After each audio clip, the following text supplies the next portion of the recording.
acompañen, hermanos, y como recién les dije, luego al finalizar tenemos la cena del Señor. Vamos a dejar por un domingo el estudio que estamos haciendo de Lucas. Quiero que me acompañen a 1 Corintios, capítulo 11.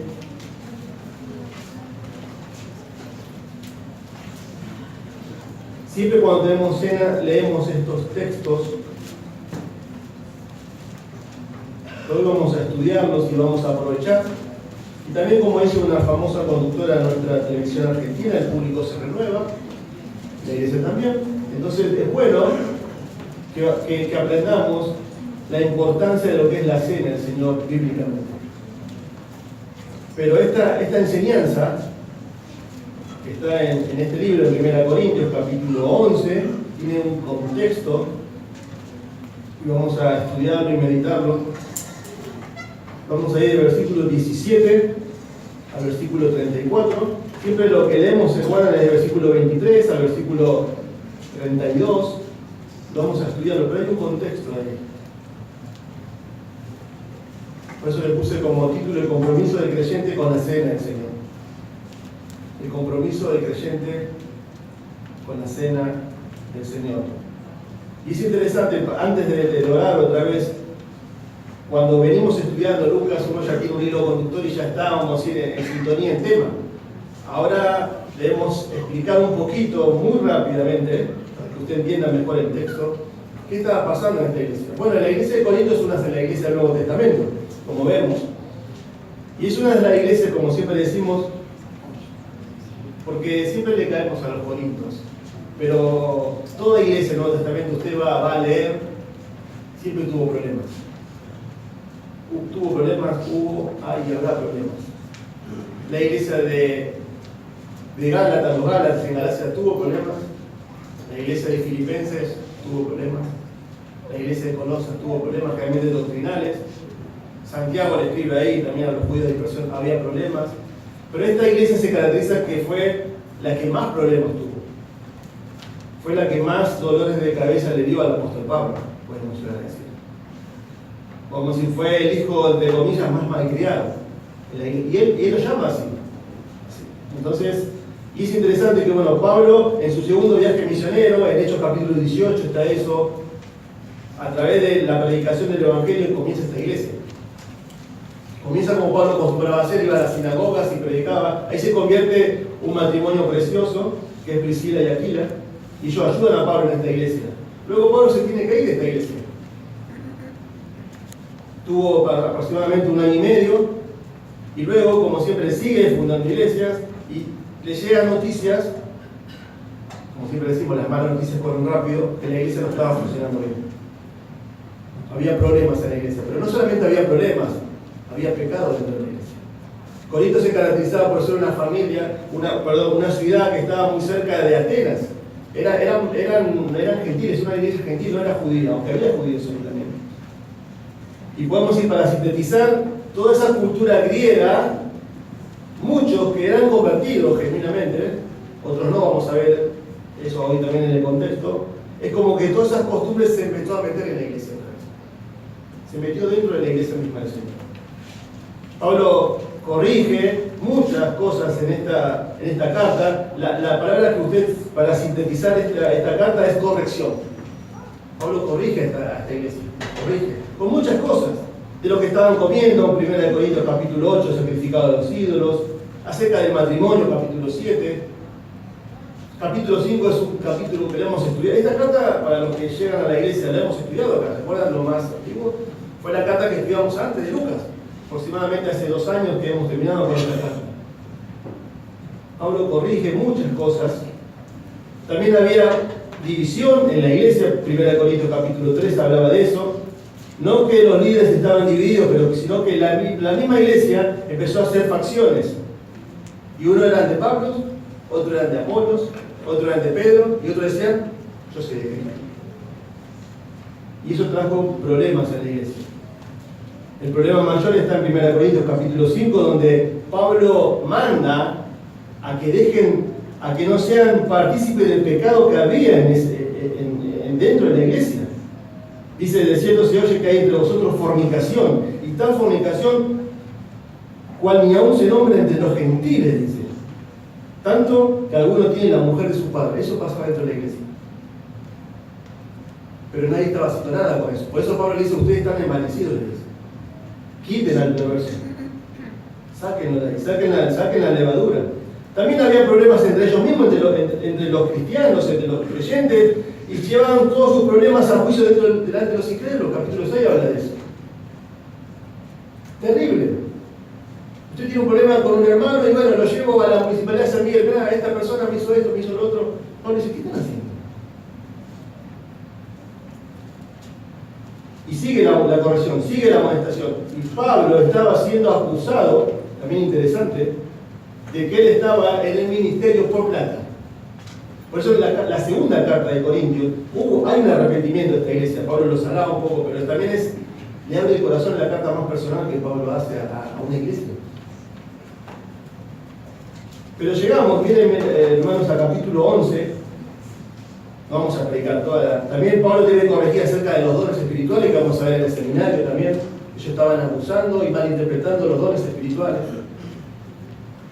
Pero también estaban abusando y Pablo los corrige acerca de la cena del Señor. Es una carta eclesiástica, ¿no? Es directamente una iglesia y había todo tipo de problemas, de pecados. Y Pablo le quiere enseñar, amonestar, pero a la vez también instruir acerca de algo tan maravilloso y tan sagrado que el Señor ha dejado a la iglesia, que es la cena. Como ustedes ven ahí en Reina Valera, había abusos en la cena del Señor en la iglesia. Pero también, hermanos, esto es para nosotros hoy en día, para la iglesia, para nuestra iglesia, de que también nosotros podemos estar abusando de la cena. Y vamos a ver, por eso del versículo 17 al versículo 22, vamos a ver el problema diagnosticado. Hay un problema ahí que Pablo lo diagnostica, vamos a ver cuál es. Del versículo 23 al versículo 26 está el correctivo aplicado.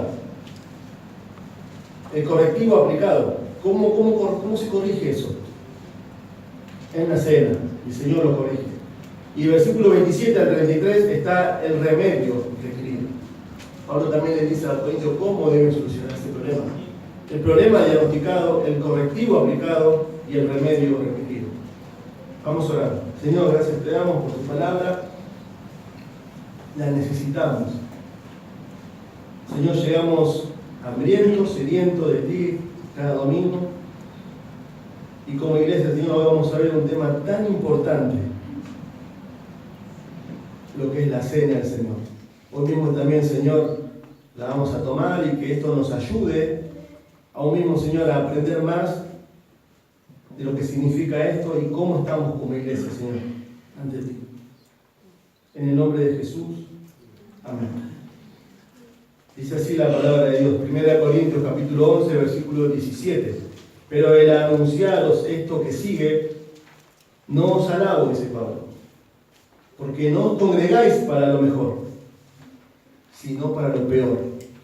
Pues en primer lugar, cuando os reunís como iglesia, oigo que hay entre vosotros divisiones, y en parte lo creo, porque es preciso que entre vosotros haya disensiones, para que se haga manifiesto entre vosotros los que son aprobados.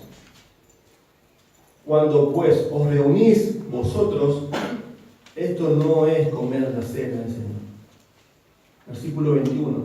Porque al comer, cada uno se adelanta a tomar su propia cena.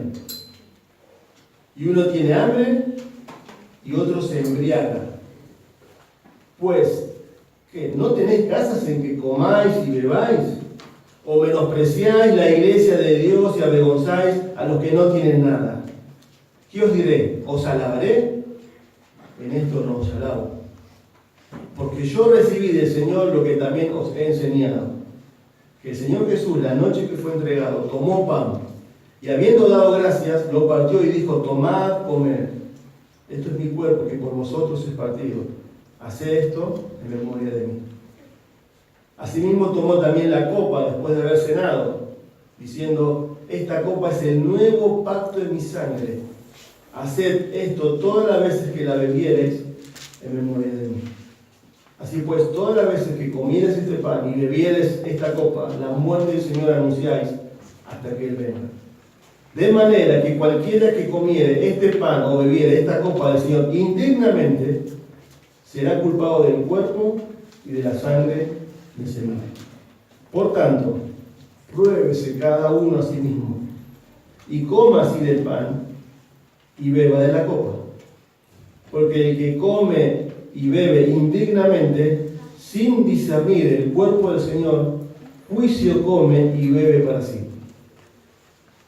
Por lo cual hay muchos enfermos y debilitados entre vosotros, y muchos duermen. Si pues nos examinásemos a nosotros mismos, no seríamos juzgados. Mas siendo juzgados, somos castigados por el Señor, para que no seamos condenados con el mundo. Así que, hermanos míos, cuando os reunís a comer, esperaos unos a otros. Si alguno tuviere hambre, coma en su casa, para que no os reunáis para juicio. Las demás cosas las pondré en orden cuando yo fuere. Y Pablo ahí le está diciendo que él va a volver y quería volver a ver el rostro de esta iglesia que él fue su fundador. Vamos al versículo 17, al versículo 22, vamos a ver la primera parte, que es el problema diagnosticado. Y es interesante que Pablo está enseñando, está corrigiendo, como dijimos, a esta iglesia, y corrige con un tema tan importante que es la cena del Señor, como nosotros hoy vamos a tomar. Cuando la iglesia se reúne al participar de la cena, en lugar de estar juntos, eso es lo que está pasando, por actitudes pecaminosas la iglesia estaba dividida. Es ver cómo está mi relación con mis hermanos y no blasfemar el nombre de Dios en participar de manera indigna. Y es interesante, hermanos, que la cena del Señor, el trasfondo un poquito también para estudiar, cuando hemos estudiado el trasfondo de la cena, bueno, es cuando el Señor la instituye, ¿no? la da, la vamos a ver en Lucas 22, y Él la da ahí, cuando se reúne para celebrar, ¿se acuerdan? La Pascua. Lucas capítulo 22 vamos a ver eso. Él se junta ahí con los discípulos. La Pascua, bueno, la Pascua judía. El Señor muere en la fiesta judía, eso no es casualidad también. Era una conmemoración de la salida del pueblo de la esclavitud de Egipto. Eso capítulo 12 habla de eso, hace mención de este efecto. Jesús come la Pascua y transforma este evento, es interesante, escúchenme, presta atención a esto, en lo que es la cena del Señor. O sea, lo que el Señor está haciendo ahí, lo vamos a estudiar más detalladamente, en Lucas capítulo 22, es la última Pascua judía y la primera cena. Porque el Señor dice, le leo el texto de Marcos capítulo 14, 22, mientras comían, Jesús tomó pan, lo bendijo y lo partió y les dio, y les dijo diciendo, tomad, esto es mi cuerpo, lo que hemos leído también recién. Después tomó la copa y habiendo dado gracias, les dio y bebieron de todos ellos. Y le dijo, esto es mi sangre del nuevo pacto, que por muchos es derramada. Esto es tremendo.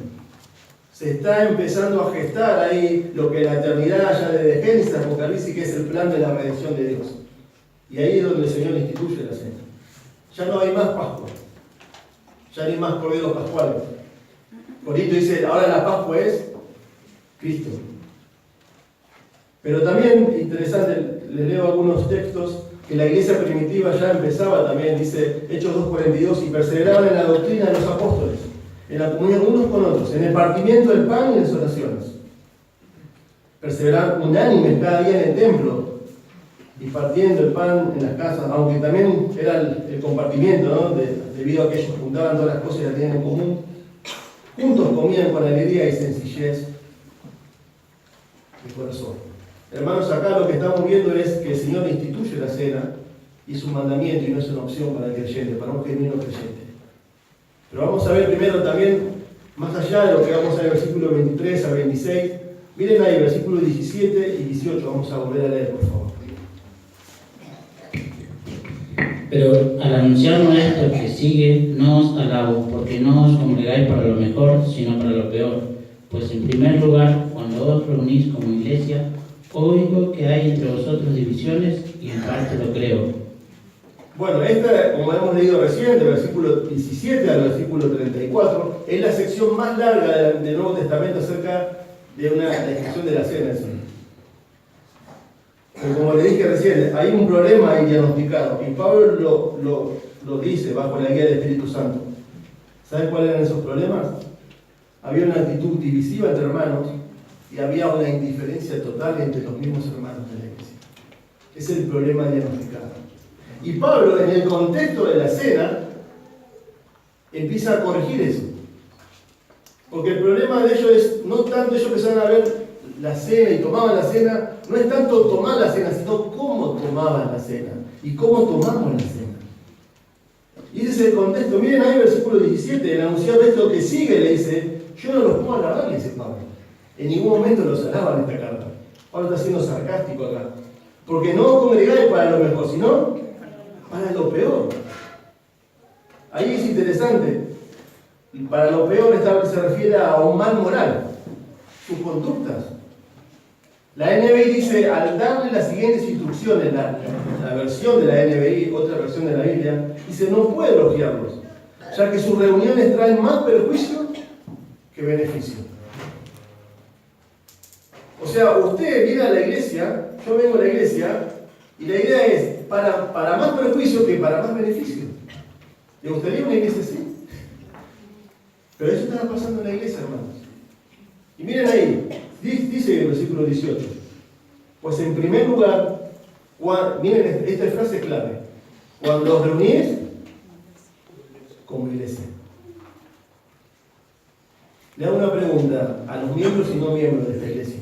¿Usted cuando es creyente es miembro solamente los domingos o de lunes a lunes? De lunes a lunes. Hoy veíamos eso y el testimonio que damos como cristianos ante el mundo.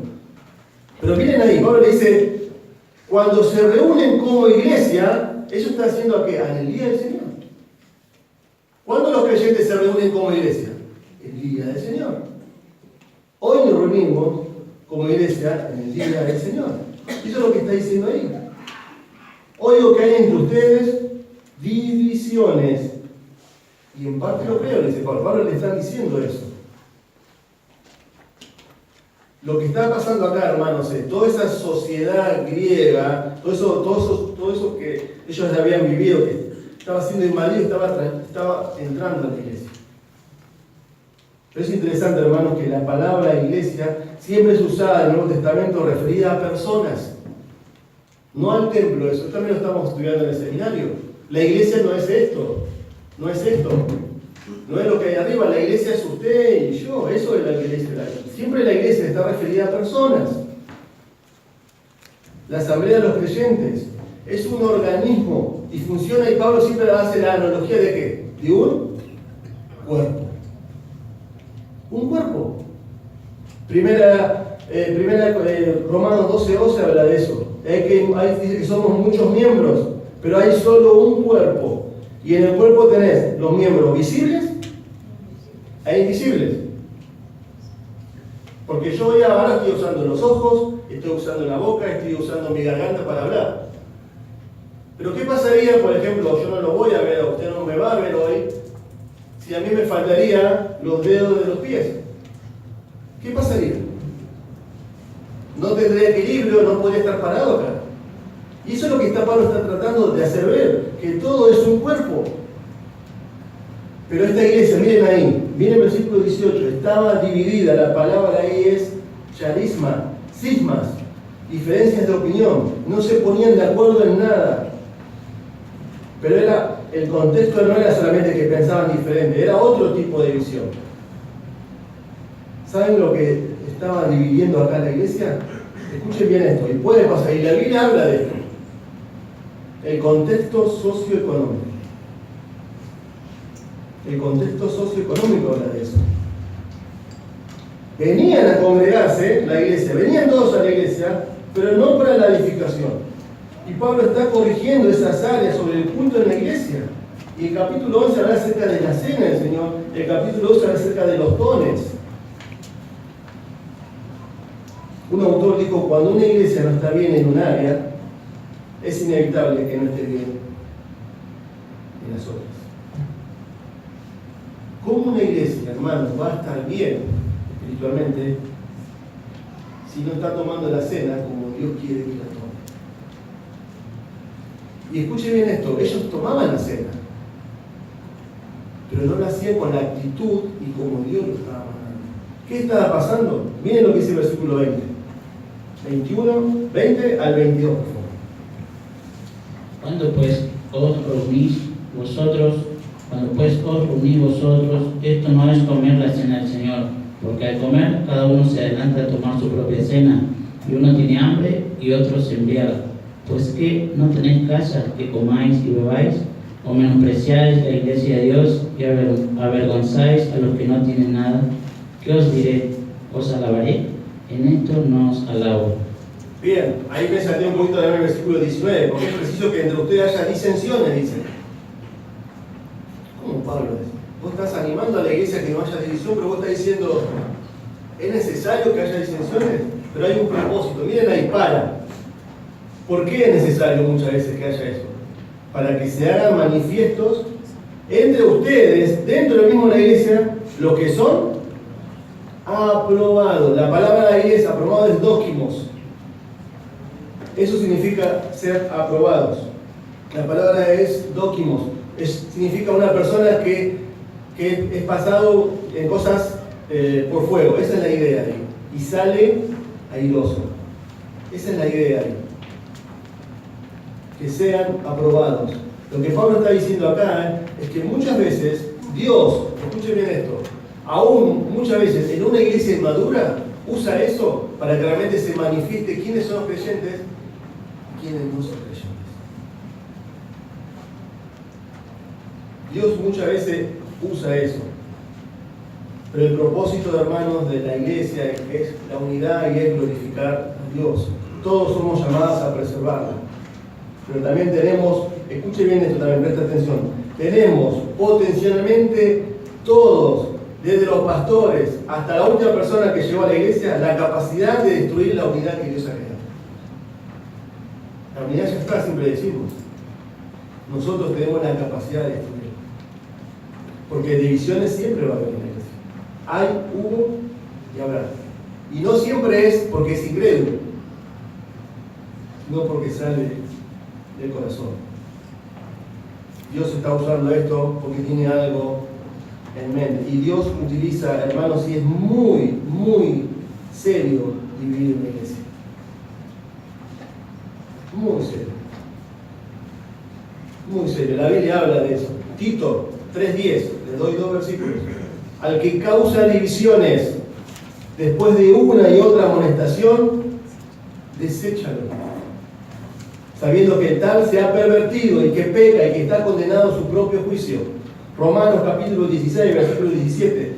Os ruego, hermanos, que os fijéis en los que causan divisiones y ponen tropiezos en contra de la doctrina que vosotros habéis aprendido. Apartaos de ellos. Es tremendo esto. Está hablando a creyentes. Es terrible las amonestaciones que hay en la Biblia acerca de personas que dividen la iglesia. Yo le hago una pregunta: ¿quién puede dividir la iglesia? ¿Un pastor? Sí. Tenemos más repercusión lo que decimos acá.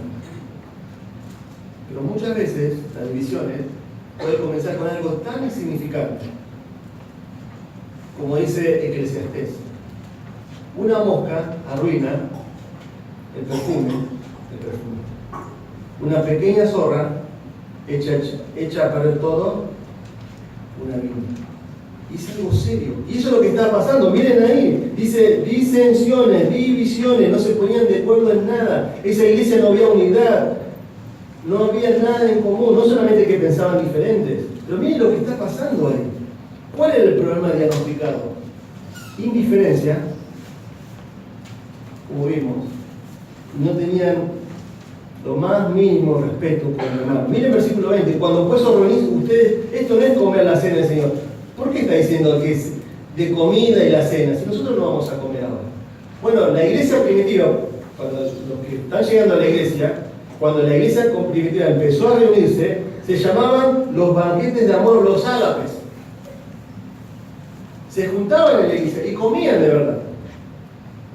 Comían comida. Eso es lo que está diciendo. Pero miren lo que está pasando acá. Se reúnen, lo que ustedes hacen no es la cena del Señor. Porque al comer, cada uno se adelanta a tomar su propia cena y uno tiene hambre y el otro se embriaga. ¿Cómo es esto? Dice. ¿Cómo que se embriaga? ¿En la iglesia? Sí. Miren, le leo algo histórico. Hay muchas cuestiones históricas sobre la iglesia primitiva que desconocemos, dice. Y en particular cómo se festejaban esas comuniones. Probablemente se juntaban en la casa de un anfitrión rico. Recuerden, la iglesia primitiva no había templos, había casas. Dice, probablemente se juntaban en la casa de un anfitrión rico. Y este tenía generalmente una casa grande, que a su vez este costeaba la comida, dice. En este caso, como iglesia, en nuestro caso sería la casa del hermano Recaite. Y la casa de atrás está socioeconómicamente está rico, entonces bueno, él costeaba la comida. Vamos todos a comer a la casa de la familia Recaite. Por estudios arqueológicos, esas casas tenían un comedor que no podían albergar a mucha gente, dice. De modo que la mayoría de la gente estaría en el atrio, o sea, le vamos a decir, nuestro patio, donde ponían entre 30 y 50 personas. O sea, un comedor entraba más o menos 10, 15 personas. En el patio entraban entre 30 y 50, ¿me siguen? Eso es lo que está diciendo acá. Esa sociedad era consciente de las clases sociales y era culturalmente natural que el anfitrión invitara a los de su propia clase a comer en el comedor, mientras que los otros lo hacían en el patio. En el versículo 21, miren ustedes, dice ahí, habla de la propia cena y probablemente se refiere a una comida especial o privada para los ricos. No estaba a disposición de los que no tenían nada.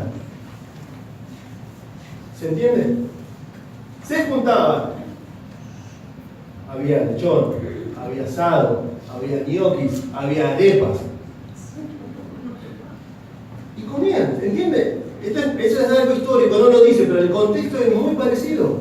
Miren lo que dice ahí. Dice que comían y se comían lo mejor. ¿Quiénes? Los que tenían plata. Y no solamente había la mejor comida, sino ahí, miren, lo dice, ahí estaba el mejor vino. Y tomaban. ¿Pero qué tiene de malo eso? Era la iglesia, porque se reunían en casa. Bueno, y dice, mire, sigue diciendo ahí. ¿Cómo puede? Dice, ¿no tienen casa en que coman y beban? ¿O menosprecian la iglesia de Dios? Cuando habla de la iglesia de Dios, ¿de quién está hablando ahí? ¿Del edificio? ¿De la casa? No, hermanos. Del hermano Cristo. De tu hermano, de mi hermano. Y lo dice, miren cómo termina ahí. No se avergüenzan por lo que no tienen nada. ¿Qué le voy a decir? ¿Los tengo que alabar por esto? ¿Les tengo que dar un aplauso? Dice Pablo. Eso es, hermano, lo que está pasando. Y eso era en el contexto de lo que estamos por ver nosotros ahora. Tenemos la cena del Señor. ¡Qué bendición, hermano! Pero vamos, vengan. Entren lo de mi estatus social. Pero vengan al comedor. Los otros que esperen afuera. Lo comemos rápido, comemos. Eso, parece cómico, pero eso estaba pasando. Ojo, también, ¿sí? Había también un abuso de la otra parte también. Pablo lo dice, de los pobres. Pero ese era el problema diagnosticado ahora. El problema era con los hermanos, con la iglesia. Ese es el contexto de la cena, del abuso, de lo que Pablo le está diciendo ahí. Muchas veces queremos separar las cosas, ¿no? No, yo estoy bien con Dios. ¿Tu hermano? No, ¿qué dijo? ¿Acaso yo soy igual a mi hermano? Dijo. Y eso no es compatible en la iglesia. ¿Saben? Hay un movimiento, o es un movimiento. ¿Escucharon nombrar el movimiento Iglesia Crecimiento? Iglesia Crecimiento. Son normas y paradigmas de cómo debe crecer una iglesia. Y el lema de este movimiento, ¿saben cuál es? La iglesia tiene que ser homogénea, no heterogénea. ¿Qué significa eso? Tenemos que tener una iglesia de jóvenes, donde la iglesia tiene que vestirse como los jóvenes se visten. Los jóvenes van a elegir a la gente que ellos quieren que les predique porque se van a sentir bien. Vamos a adaptarnos a los jóvenes. Tenemos que tener una iglesia de jóvenes. Y eso es la idea de que la iglesia va a crecer. Porque está orientada a ¿qué? A jóvenes. O una iglesia solamente de gente grande. O una iglesia, como recién veíamos en Corintios, de gente rica. Ustedes lo escuchan, pero es verdad esto que estoy diciendo, ¿no? Vamos a ganar solamente gente rica. ¿Qué tiene de malo eso? Bueno, que no está en la Biblia. Todo debemos filtrar en la Escritura. No está en la Biblia eso. Es más, ¿saben lo que dice la Biblia? Lo que hace Dios. Dios salva a un grupo heterogéneo de todo tipo de nación, pueblo, edades, los junta en una iglesia y ya lo que le dice, ámense los unos a los otros. Eso es la iglesia. Eso es la iglesia. O tirar un asta. Te digo, la Biblia dice, todos ofendemos muchas veces. La Biblia dice, si tu hermano peca contra ti. ¿Por qué dice eso la Biblia? Porque van a pecar contra vos. Van a pecar contra mí. Pero la Biblia enseña cómo debemos relacionarnos los unos a los otros. Por eso habla soportados, animados, exhortados, besados, consolados. ¿Quién? Los unos a los otros. Me encanta eso, ¿no? Porque la Biblia también deja cómo yo debo tratar a las personas que no tienen mi edad, que no es de mi mismo nivel de estatus social. Primera Timoteo dice, no reprendas al anciano. No está hablando de pastores ahí, sino a alguien mayor de tu iglesia que se equivoca. Si no, exhórtale como a padre, dice. Dice a los más jóvenes, como a hermanos. A las ancianas, ¿cómo hay que tratar?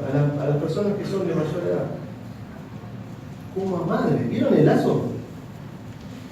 Y a la más jovencita le dice, Timoteo, le está dando pastor, como a tu hermana menor, pero con pureza. Pablo estaba enseñando ahí en principio que vos debés tratar a tu hermano, al menor o al mayor, depende de la edad que vos tengas, como vos tratás a tu propia familia. Vieron que no hay acá el libre crecimiento, no hay, la iglesia no es homogénea, es heterogénea, hay de todo. ¿Con quién estamos siendo indiferentes? ¿Estás haciendo grupitos en la iglesia? ¿A quién te cuesta más? Eso es lo que estaba pasando. Yo vengo a la cena, la voy a tomar, pero vieron el contexto, es cómo estás con la iglesia, con tu hermano, con tu hermana. ¿Hay alguien que te cuesta más? Sí. Como pastores le digo, no cuesta. Es así, hermano, no vamos a hacerlo. Pero la Biblia nos enseña cómo debemos tratarnos unos a otros. ¿Va a haber problema en la iglesia? Sí. Va a ser. Miren el versículo 23, el correctivo aplicado. Y acá también estos textos que muchos lo sabemos de memoria. Siempre lo leemos en la cena, ¿no? Versículo 23 al versículo 26, por favor. Porque yo recibí del Señor lo que también os he enseñado, que el Señor Jesús, la noche que fue entregado, tomó pan y habiendo dado gracias, lo partió y dijo, tomad, comed, esto de mi cuerpo, que por vosotros es partido, haced esto en memoria de mí. Asimismo tomó también la copa, después de haber cenado, diciendo, esta copa es el nuevo pacto en mi sangre, haced esto todas las veces que la bebiereis, en memoria de mí. Así pues, todas las veces que comiereis este pan y bebiereis esta copa, la muerte del Señor anunciáis hasta que Él venga. El problema diagnosticado, lo hemos visto recién. Había división entre los hermanos y había indiferencia. Pero acá Pablo da el correctivo aplicado. El correctivo aplicado. ¿Cuál es? Dios quiere que recuerdes cuánto te amó. Ese es el propósito. ¿Cuál es el correctivo aplicado? Dios desea que como iglesia siempre recordemos cuánto Él nos amó. Miren el versículo, cómo comienza ahí. Y el énfasis que hay ahí. estos versículos son como un diamante en medio de un camino embarrado que se cae. Porque el contexto que estos versículos, que es sublime, es la corrección que estamos viendo. Es todo ese problema de división y diferencia que ve en la iglesia. Y esto es como un diamante que cae en un barro. Es una de las porciones más hermosas del Nuevo Testamento. Porque yo recibí del Señor lo que también os he enseñado, que el Señor Jesús, la noche que fue entregado, tomó pan. ¿Cuál era el contexto en el cual instituye la cena del Señor? Ahí dice, la noche que fue entregado. Terrible eso. Lo vamos a estudiar en Lucas capítulo 22, donde dice que, pero el que me entrega está con nosotros comiendo y bebiendo. Terrible, un impacto emocional habrá sido, ¿no? En esa noche sublime donde Él instituye ahí, dice que el nuevo pacto en su sangre, lo hemos leído en Marcos capítulo 14, Él instituye la cena. Versículo, miren ahí, 24, y habiendo dado gracias, lo partió y dijo, tomad, comed, este es mi cuerpo que por vosotros, haced esto en memoria de mí. ¿Cuál es la esencia, hermanos, de la cena? Que todo lo que hacemos, todos nuestros pensamientos, toda nuestra vida esté apuntado a Él. Porque eso es lo que está diciendo, miren. Miren el énfasis que hay ahí. Eso es lo que está diciendo. No solamente recordar su muerte, su entrega, su amor, su vida expiatoria y entregada. Alguien dijo, lo que debo olvidar, lo recuerdo.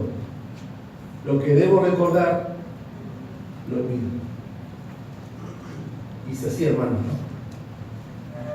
Lo que debo olvidar, muchas veces entre hermanos, lo recuerdo. Por ejemplo, una ofensa. ¿Es así o no? Y la Biblia dice que yo muchas veces la ofensa del hermano, ¿qué debo hacer? ¿Pasa por alto? La ofensa. Pero la recuerdo. Y lo que debo recordar, lo olvido. Seamos sinceros, ¿cuántas veces nos acordamos de cuánto nos perdonó Dios y de dónde nos ha rescatado? Diariamente.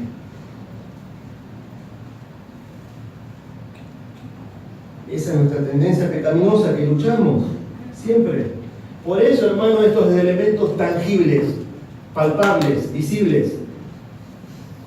El pan y la copa, el jugo. Siempre Dios usó eso. Dios siempre usó un tabernáculo, Dios siempre usó un templo, para que sea algo tangible, algo, y esa es la idea acá. Y es importante también estudiar esto, está acá en el contexto, siempre es bueno aclararlo, que cuando tomamos la cena, esto no es la transustanciación. ¿Qué es? Muchos vienen de un trasfondo católico, yo no fui a la iglesia católica, te digo la verdad. Pero cuando un católico va a una misa, ¿qué hace? Dice que come y bebe ¿qué? El cuerpo de Cristo, ¿es así o no? No, no es así. Dios siempre ha usado símbolos. Esa es la idea. Además, hermano, les doy dos motivos de por qué no es la transustanciación. Cuando Cristo instituyó la cena y dijo, la noche que tomó pan y habiendo hablado de los partió, dijo, toma, come, esto es mí, ¿qué dijo? ¿Él estaba presente? Sí, ¿qué agarró el pan? Es una figura. No es que se estaba cortando su propio cuerpo y digo, toma mi cuerpo. No. Es lógico, la Biblia es lógica, ¿no? Eso es lo que está diciendo. Cristo estaba presente cuando instituyó la cena. Él estaba usando un símbolo. Y Jesús siempre se caracterizó en su enseñanza para que ver figuras, símbolos. Cuando él dice en Juan capítulo 12, yo soy el pan de vida. El que coma este pan no tendrá hambre jamás. No estaba hablando de quién es el pan. ¿Qué está diciendo ahí? Que la idea ahí es, si vos comes, el sinónimo comer ahí es creer en Él. confiar en Él, es apropiarte de Cristo, es confiar en Cristo. Él es mi único y suficiente Salvador. Es ir a los pies de la cruz y decir, Señor, yo ya no puedo más con mi pecado, me arrepiento de esto. Confío como único y suficiente Salvador. Él es el único mediador entre Dios y los hombres. Jesucristo, hombre, porque en ningún otro hay salvación. No ha sido dado nombre a los hombres en la cual podemos ser salvos. Comer el pan, ¿se acuerdan de Juan capítulo 4 en la mujer samaritana? Si vos tomás esta agua vas a tener sed, dice. Pero si tomás el agua que yo tengo para darte, no vas a tener sed jamás, sino que fuente de sirve para vida eterna. ¿Qué significa ahí el agua y acá el pan? Es creer en Cristo. Es una figura.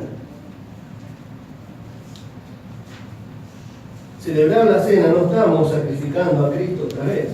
Hebreo dice que Él fue expuesto por nuestros pecados una sola vez y para siempre. ¿Qué es lo que Cristo no quiere que nos olvidemos? Y acá está como estamos viendo lo que es algo aplicado, ¿no? ¿Cuál es el remedio a la cena? Y el contexto de la división, la diferencia entre los hermanos. Lo mucho que te amó y lo mucho que te amó. Miren en los énfasis, la noche que fue entregado, versículo 25, después de haber cenado, esta copa es de mi sangre. Versículo 26, así pues todas las veces que comí este pan y bebí de esta copa, la muerte del Señor, su sangre, su pan, no nos olvidemos de eso, esa es la idea. Jesús dice, no se olviden de mí. Pero también dijo, trata bien a mi esposa, trata bien al que tienes al lado. Eso es el contexto que estábamos viendo acá. No interpretemos el amor de Dios a la luz de las circunstancias. Dios me dejó de amar porque estoy pasando este momento diferente. Interpretar el amor de Cristo a la luz de la cruz, no de las circunstancias que estemos viviendo. Hay problemas económicos, hay problemas de salud, de enfermedad, y muchas veces dudamos de ese amor de Dios. ¿Por qué Dios se invenció? ¿Pasa o no pasa? Acá tenemos, para los que nos escuchan por internet, personas que están llegando de Venezuela. En la semana veía el camino, vieron que está dando la tele el camino que están. Qué fácil sería decir, pero Dios nos ha abandonado. No miremos el amor de Dios de acuerdo a las circunstancias que estemos viviendo, porque las circunstancias van a cambiar. Un día estoy bien, un día estoy mal, un día tengo salud, un día no tengo salud, un día tengo plata, un día no tengo plata. Pablo dijo eso, ¿no? He vivido a contentarme cualquiera sea mi situación. Miremos el amor de Cristo y evaluemos su medida, su estándar, a lo que Él hizo en la cruz por vos y por mí. Y que su perdón sigue siendo aún mucho más de lo que merecemos. Y ese es el énfasis. No nos olvidemos del Señor. Pero el versículo 27 al versículo 33 vemos el remedio requerido. Vamos a leer el versículo 27 al 33. De manera que cualquiera que comiere este pan o bebiere esta copa del Señor indignamente será culpado del cuerpo y de la sangre del Señor. Por tanto, pruébese cada uno a sí mismo y coma así del pan y beba de la copa, porque el que come y bebe indignamente, sin discernir el cuerpo del Señor, juicio come y bebe para sí. Por lo cual hay muchos enfermos y debilitados entre vosotros, y muchos duermen. Si pues nos examinásemos a nosotros mismos, no seríamos juzgados. Mas siendo juzgados, somos castigados por el Señor, para que no seamos condenados con el mundo. Así que, hermanos míos, cuando os reunís a comer, esperaos unos a otros. El contexto que venimos viendo, el versículo 27, acá Pablo les da a los corintios el remedio requerido para no abusar y tomar bien la cena del Señor. Es que ellos no están viviendo de acuerdo a lo que están celebrando. Ellos no están viviendo sus vidas de acuerdo a lo que están celebrando. No hay coherencia entre tu vida y su vida con lo que estoy haciendo. Miren lo que dice el versículo 27. De manera que cualquiera que comiere este pan o bebiera esta copa del Señor indignamente. ¿Qué es tomar la cena indignamente? Muchas veces, bueno, pero estoy mal con el Señor, no he leído la Biblia, indigno, no voy a la cena, no participo. No, el contexto, tomar la cena ahí indignamente, es estar mal ¿con quién? Con los hermanos. Recuerden, indiferencia, divisiones. Se olvidaron, por eso Pablo instituye ahí, como vimos, esa joya en medio del barro. ¿Se han olvidado de lo que el Señor les ha perdonado? Y ahí le está diciendo, miren, es serio esto. También es interesante ver que todos somos indignos. Porque todos ofendemos muchas veces. Nadie podría participar de la cena. Pero la idea es que cada día crecer en el conocimiento del Señor Jesucristo y vivir de acuerdo a lo que Él nos dicta cada día. La idea también ahí, hermanos, es que ellos habían tomado la cena del Señor como un ritual mecánico. Otra vez la cena. Y pasa, hermanos. Muchos se enteran, lamentablemente se enteran de la cena cuando llegan y ven que está acá. Hoy es cena. No hay una preparación espiritual realmente. Esto es serio. Es algo lo que el Señor nos dejó, es un mandamiento. No estaba de corazón en la cena. Había actitud, había rebeldía, no confesaban pecado, no lo querían dejar. A veces vemos en la tele, y creo que la más terrible ofensa que se le puede hacer a un país es pisotear la bandera o quemar la bandera. ¿Es así o no?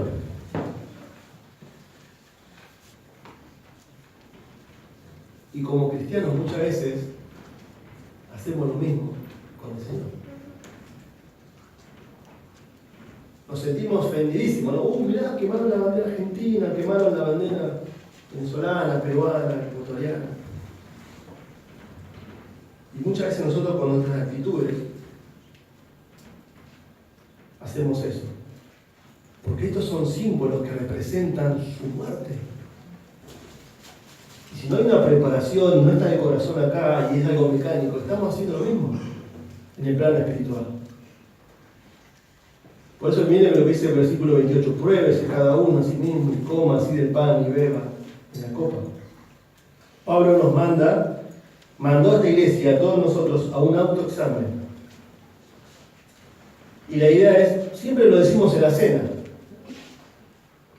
no es para que no participes, es para que participes de la cena. El mandamiento es participar, no es no participar. Queremos aclarar eso, hermano. No es un concepto bíblico no participar. No estoy bien. Pero la idea, hermanos, es vamos a ser también bien prácticos. Si vos tenés un problema con un hermano y no lo solucionaste, bueno, orar al Señor.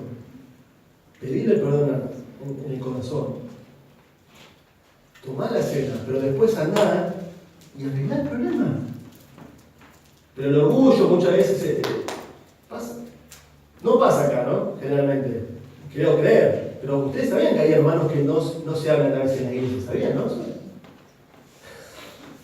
Yo me siento acá y yo me siento allá. Tomo la cena. Qué lindo la cena, alabo al Señor, la predicación. ¿Y tu hermano?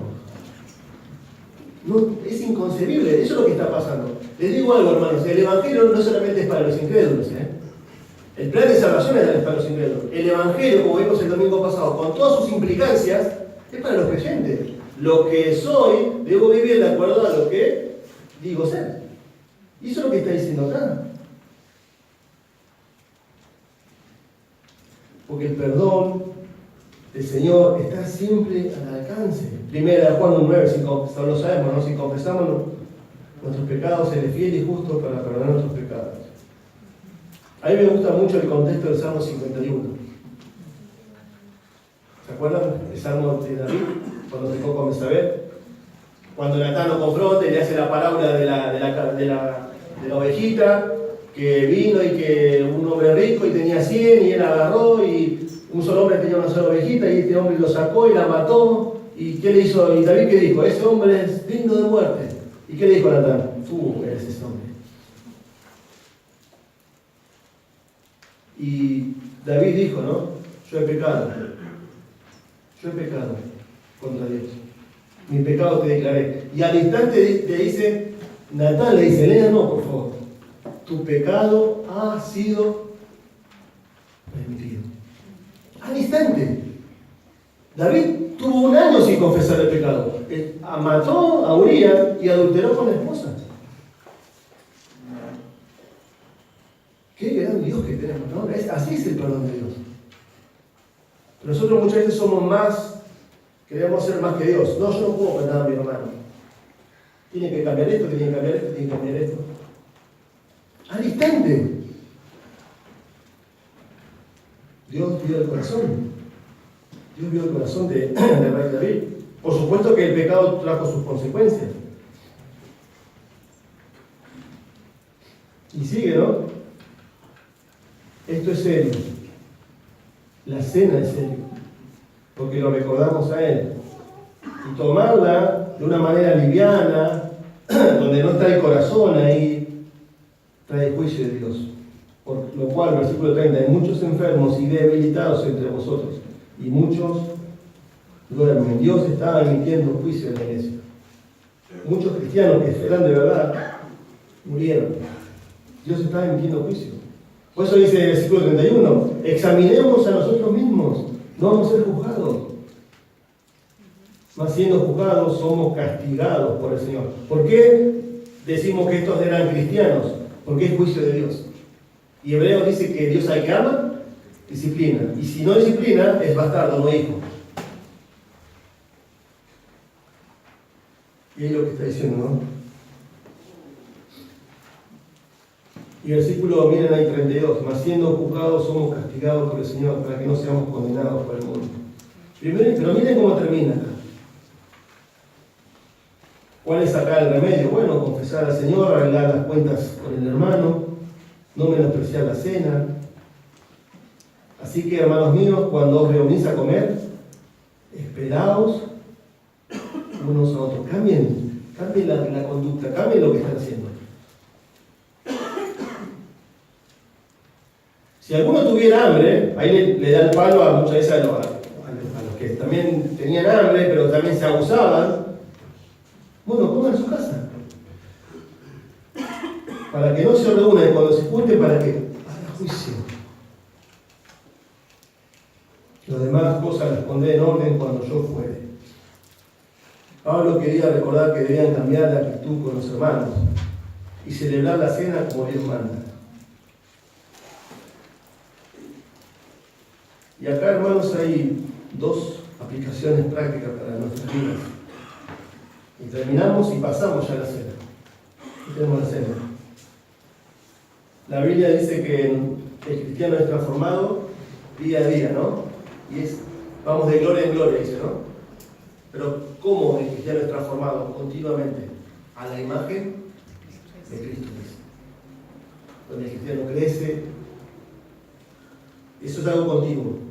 Está en el verbo presente continuo. Cada día el cristiano va creciendo, va madurando. No es perfecto. Pero eso muchas veces en nuestras actitudes se ve reflejada cuando hay un eclipse de Cristo. Porque ahí dice, en espejo vemos la gloria de Cristo y somos transformados. Pero cuando hay un eclipse de luna, cuando hay un eclipse de sol, lo tapa a los astros. Y vos no podés ver todo el esplendor del sol, es un eclipse de sol. Y ves, y no es que se pone todo oscuro, pero no ves las cosas nítidamente. Los que tienen catarata no van a saber entender eso, porque no ven bien así.